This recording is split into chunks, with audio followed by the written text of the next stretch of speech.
Hello, I am Jean Hawney. I'm a speech language pathologist, feeding specialist, and lactation consultant based out of Houston. I am also the owner of Little Eaters and Talkers. Today we're going to talk about picky eating in the holidays. The holidays are quickly approaching, and I want my caregivers to be ready. Let's talk about some understanding picky eating, developing good eating habits, tips for eating new food, and surviving the holidays. Some common causes of picky eating in children might include a variety of reasons, or it might even include one, two, or ones that aren't even included here. For example, you may see some toddlers that demonstrate some early signs of picky eating even before the age of 1.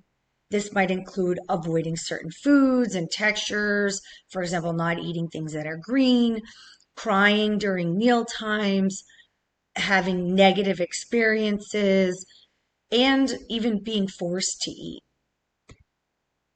We need to build healthy eating habits. This includes offering a variety of foods at different meals. This doesn't always have to be a huge event, but oftentimes at lunch and dinner, you should be including some vegetables, maybe at breakfast, some fruits, and then healthy snacks. Of course, we need to set the positive example. Us as parents and caregivers, we should be modeling healthy eating behaviors. We need to be sitting at the table. We need to be modeling how do we eat these foods. We should be encouraging exploration of these foods without saying anything to our kids about needing to eat the food.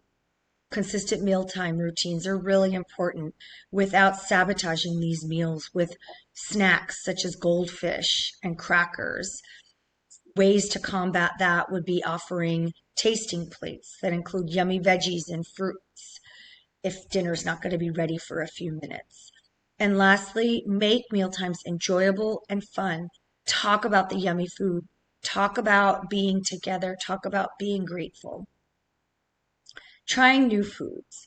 This can be hard for some children. So, ways to help your child may be offering small portions, right? We don't want to offer a plate full of a new food, sometimes even just 1 to 2 tablespoons. That could be helpful. Offering a safe food. That means that if your child doesn't eat most of the food that you're providing, but you know they're going to eat some raspberries, then include some of those raspberries on the plate. Don't include enough that that's all they eat and fill their belly, but make sure that they have a safe food there. Introducing a tasting plate. This can be just a little bit of new foods and sometimes foods that maybe your child can explore and sample. Using descriptive language, talking about the food. Babies learn through language and modeling and exploration. So talking about, oh, is this food sweet or sour or salty or crunchy or soft can really help your child become interested and maybe even want to try that food. Repeat exposure. For some kids, 5 times seeing broccoli, they might actually finally touch it or eat it. And for some other kids, it might be 20 or 30 times. Surviving the holidays with some of our picky eaters. Some steps to help your child might be bringing them to the grocery store, having them help in the preparation. This could include washing some of the foods, cutting some of the foods, just putting it in a bowl, right? And working on touching those foods. Choosing a safe food to bring to that holiday event. And that might be that your child only eats pasta with butter sauce. Please bring enough for other children just so that everybody can partake in this safe food and it doesn't single your child out. Model eating the foods. It is so important for your child to watch you eat these foods. Offer limited choices. Avoid open-ended questions such as, what do you want to eat? Instead, try to use options. Do you want to eat broccoli or carrots? Would you like the chicken first or your vegetable first? Providing your toddler with opportunities to have some sort of control is actually really important, but I don't want your child to have complete control. Here are some tips for our caregivers.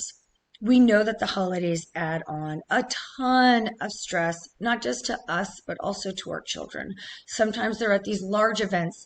They're around people that they haven't really seen in a long time. Large meals can bring a lot of expectations, even for our children. So I want all of our parents to know that you're not alone.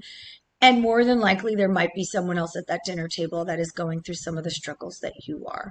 So it is important also to manage our expectations, right? This might be that the goal wouldn't be to eat the food, but maybe just tolerate it there and touch it and just be surrounded by it.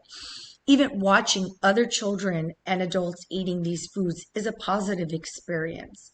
Prepare ahead of time. That might include bringing that safety food. It would be hard to be in a bind where there is literally nothing for your child to eat. Stay calm, celebrate small wins. This might mean something like a non-preferred food is actually on the dish in front of your child, touching another food, right? They're tolerating it in their vision sight. So those are small wins. Navigating family comments. This is also super important because sometimes family members can make comments that might offend us, and we want to be prepared to have a positive reaction in the sense of, Johnny is working on eating new foods, and we are having so much fun touching these foods and exploring them, and we're going to get there. And I do want all of our caregivers to know that our little ears are around us and they hear what we say.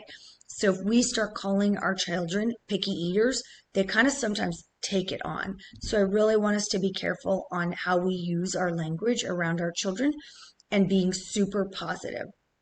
If you would like to learn more, please subscribe to my newsletter and follow our journey to tackle picky eating. Here are other ways to contact me or to follow me on Instagram, Facebook, TikTok, and write me an email. Thank you.